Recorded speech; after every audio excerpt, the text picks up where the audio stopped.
Question number 7 देख लेते हैं। इसमें हमारे पास Z1 की वैल्यू और Z2 की वैल्यू गिवन है, यानी ये दोनों कॉम्प्लेक्स नंबर्स हैं और हमें कहा गया है कि जो सवाल आपको दिए है उसको सॉल्व करते हुए आपने Z1 Z2 की वैल्यूज पुट करनी है और जो फाइनल आंसर लाना है आपने इस शक्ल में लाना है कि real part plus imaginary part जो है एक प्रॉपर फॉर्म में शो हो, एक सिंपलेस्ट फॉर्म में शो करना है।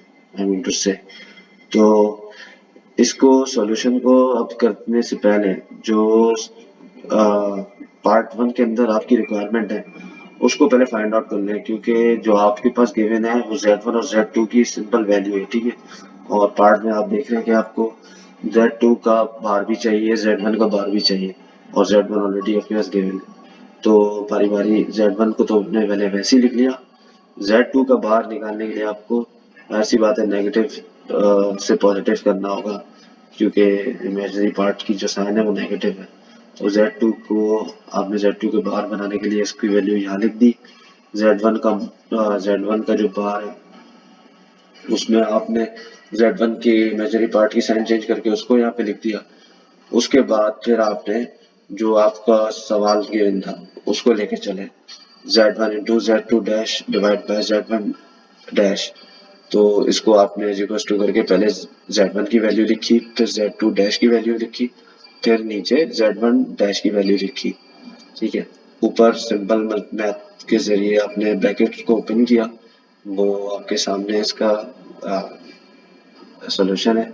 नीचे आपने 3+2 आयोटा चलाया और आपको पता था कि इस किस्म की वैल्यू से डील करने के लिए आपको कॉन्जुगेट ऑफ डिनोमिनेटर से मल्टीप्लाई कराना होता है। तो आपने कॉन्जुगेट ऑफ डिनोमिनेटर से मल्टीप्लाई करा के यहाँ पे लिख दिया, ठीक है।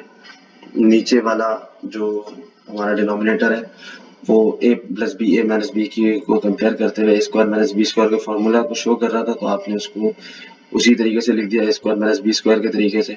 ऊपर इस पार्ट को आपने सॉल्व करते गए साथ साथ, और अगले स्टेप में आपने जो है फिर इसको एक सिंपल ब्रैकेट के फॉर्म में ले आया। फिर इन दोनों को आपने मल्टीप्लाई करा के आपस में जो आपकी वैल्यू आ रही थी वो एक स्टेप बीच में इसमें मिसिंग है, और आप सॉल्व करेंगे तो आपको समझ में आएगा कि ये 46 माइनस 9 आयोटा कैसे आया। तो नीचे आपने आयोटा स्क्वायर -1 हो गया था, तो -1 इंटू -4 आपको +4 बन जाएगा, तो नीचे हो गया 30। इसी तरीके से 13 रियल पार्ट के नीचे भी आ जाएगा, इमेजिनरी पार्ट के नीचे भी आ जाएगा।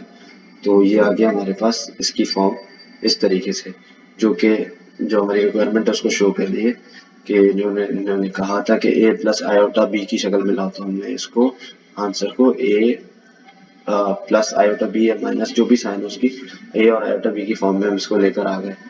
तो ये हो गया हमारा आंसर।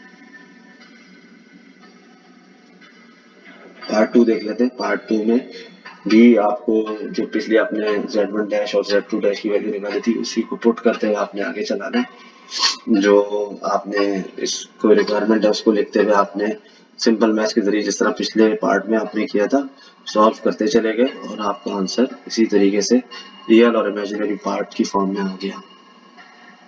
इसके बाद थर्ड पार्ट में आपने जो है Z1 Z2 के प्रोडक्ट का फुल मॉडल लेना है।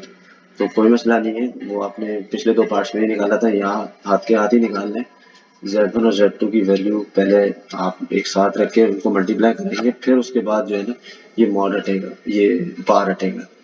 तो बार हटाने से पहले आपने इसको ब्रैकेट्स को आपस में मल्टीप्लाई कराया, सॉल्व किया, सॉल्व करके आपके पास निकला रियल पार्ट तो 0 हो गया था कट के, और इमेजिनरी पार्ट निकला -39 था, और उसके ऊपर लगाते चले गए आप बार।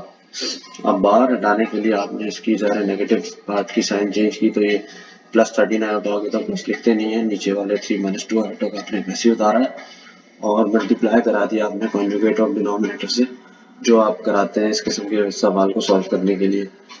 तो इसको मल्टीप्लाई करा के ए स्क्वायर माइनस बी स्क्वायर इसको बन के इसको 9+4 हो गया, और मैथ्स सिंपल मैथ्स के जरिए आपने इसको सॉल्व करते हुए अपना आंसर लेकर आए और लिख दिया कि दैट्स योर आंसर।